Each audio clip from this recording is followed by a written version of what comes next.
I am not yet going to this feast, because for me the right time has not yet come." Having said this, he stayed in Galilee.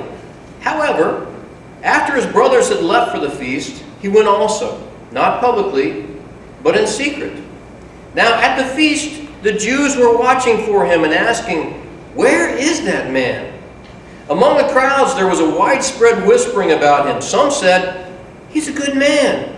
Others replied, "No, he deceives the people." But no one was saying anything publicly about him for fear of the Jews.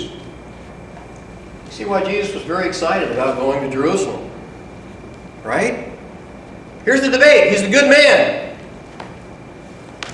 Yeah, because only good men can feed 5,000 people with a couple loaves of fish, right? Only good men can heal the sick. Only good men can walk. Come on, good man. No. He deceives the people. He's not a good man. Whose opinion are you going to hear about Jesus? Who are you going to listen to? But nobody actually talked about it in public. They whispered to each other, "Where is the guy? Is he going to show up? Where is he?" Jesus does show up. We're going to read about that next week. This week, we're going to look at how great it is to have family support in your spiritual life. Do you realize how much influence your family has had on you? Spiritually? Do you realize that you probably are in the same church that you were raised in? Why? Because mom and dad, grandma and grandpa, they knew what they were doing. Right? That's why I'm in the church I'm in, because my grandpa, because my dad, because my mom, because my grandma, because my great-grandfather. That's why I'm in this church. That's why I believe in Jesus, because my grandfather did. You guys are looking at me like, nope. Okay, so how did you get into the church you're in? Well, I married into it. My spouse was in this church, so that's why I'm in this church. Well, I happened to find it. I was new in the neighborhood, and it was a new church, and so I just thought I'd visit, and it was friendly, and so here I am. Right? That's church growth strategies. You build churches where people are building new neighborhoods. And at one time, that's what Southside was. It was a new church in a new neighborhood. And people came. And we expect our children to stay because that's where we decided to go. What happens in your family when someone changes direction spiritually? Someone decides to attend a different church. Someone decides that they don't really believe in this, or they don't believe in that. How do you respond to them? Probably not well. "Hey, why are you changing? This is where we've always gone." What would Grandpa think? Grandma would be rolling over in her grave. You ever heard that? You know, let me tell you guys, I got to tell you something. There's been no evidence of anybody ever rolling over in their grave. People have been exhumed or still face up. Okay? Yeah, we know the expression. Yeah, it doesn't really happen. You know, it really bothers. You know, the truth is, though, how do they feel about your spiritual life?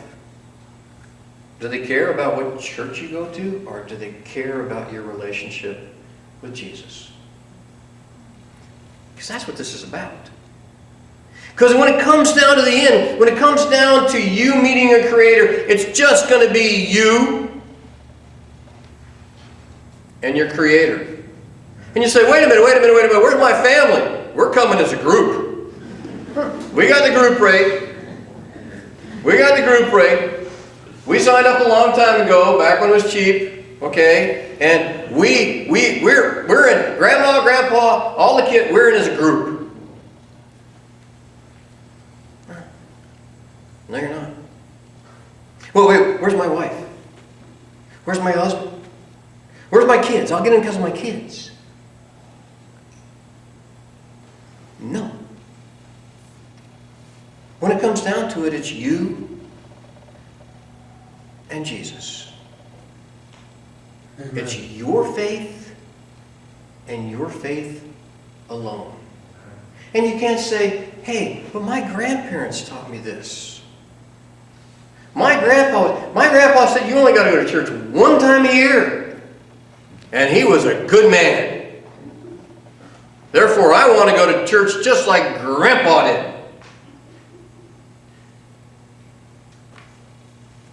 No.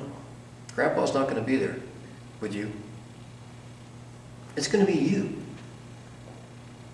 Just you and your Creator. And he's going to either say, I know you, or he's going to say, I don't know you. And that's what's going to happen. He's not going to say, I know your whole family.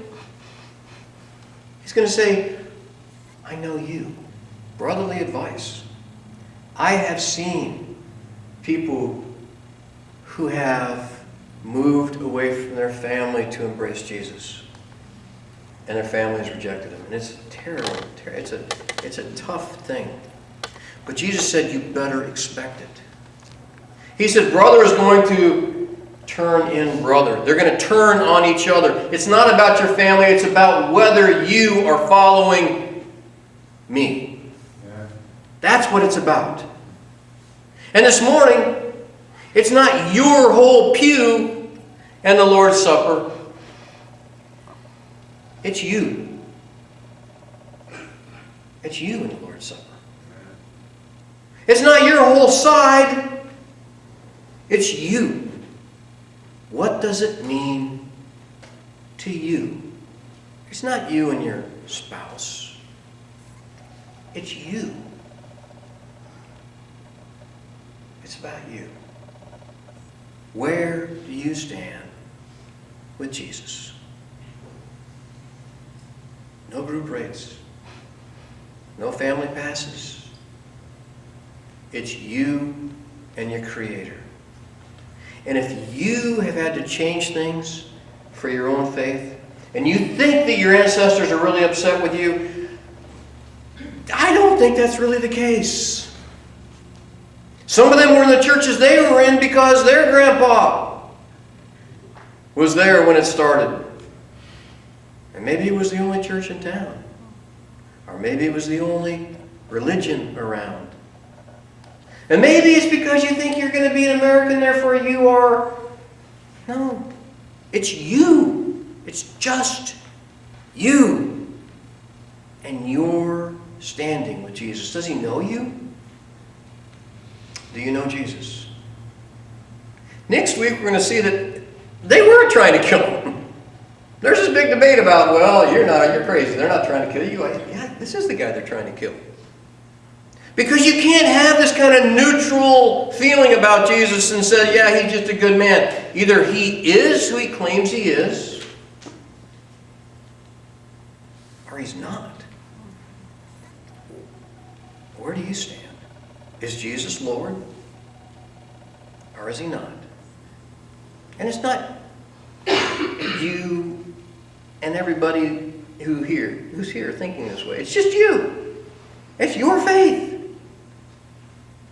And Jesus knows what it's like to have brothers that aren't very encouraging. He knows what it's like when your parents don't really encourage you. He knows what that's like. And he calls you to faith anyway. This morning, we're going to sing a song and prepare our minds for the Lord's Supper. And we're going to pass around the bread and the fruit of the vine that represents his body and his blood. And it's not a group that's taking it. It is you and your faith. Whether you believe Jesus is Lord or not.